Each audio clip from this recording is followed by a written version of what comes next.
Hello everybody. In this video we are going to solve a property on definite integral.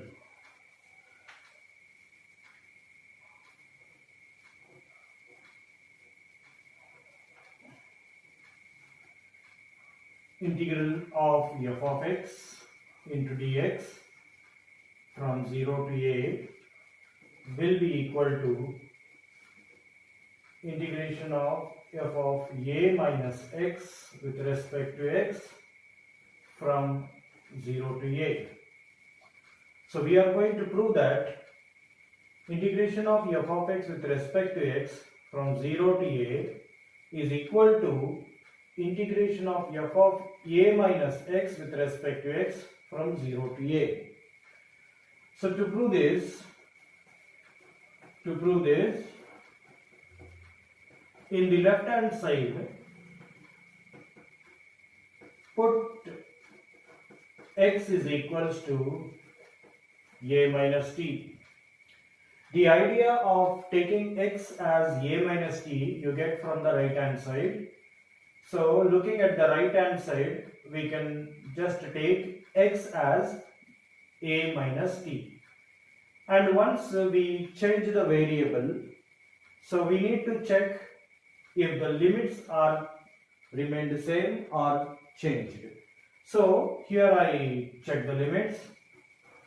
When I take x, the lower limit from here, that is 0. So if I take x as 0 and put it into this equation, what value I am going to get for t value? Let us see here. I calculate like this. So x is equal to 0, I am going to put it into this equation. So 0 is equals to a minus t. So minus t comes out. So it will become t is equals to a.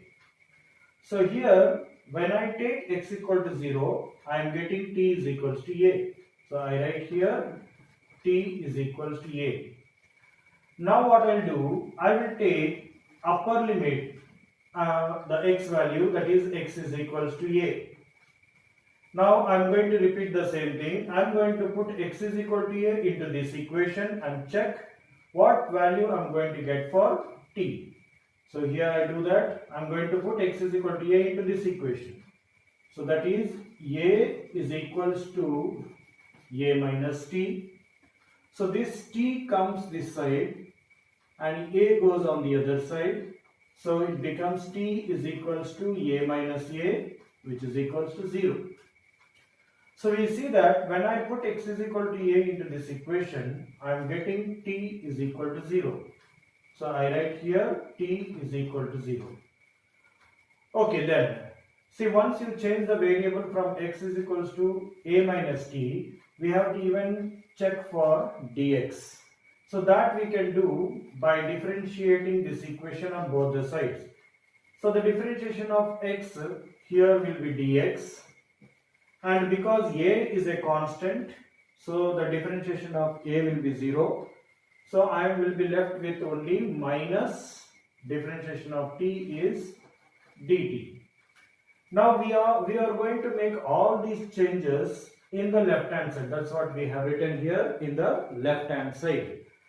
So integration of f of x with respect to x from 0 to a is now becoming integration of f of, see, in the place of x we are taking a minus t. So I will write here a minus t.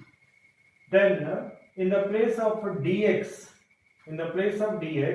we now write minus dt. And the limits, when you took x as a, that means when you took x as a, you are getting t, when you took x as 0, you are getting t is equals to a. So in the place of 0, I write a. And when you took x is equal to a, you got 0. So in the place of a, I will write 0. Then we see that this minus sign can be taken out. So I will take that minus out, minus sign outside. So a to 0, f of a minus t into dt.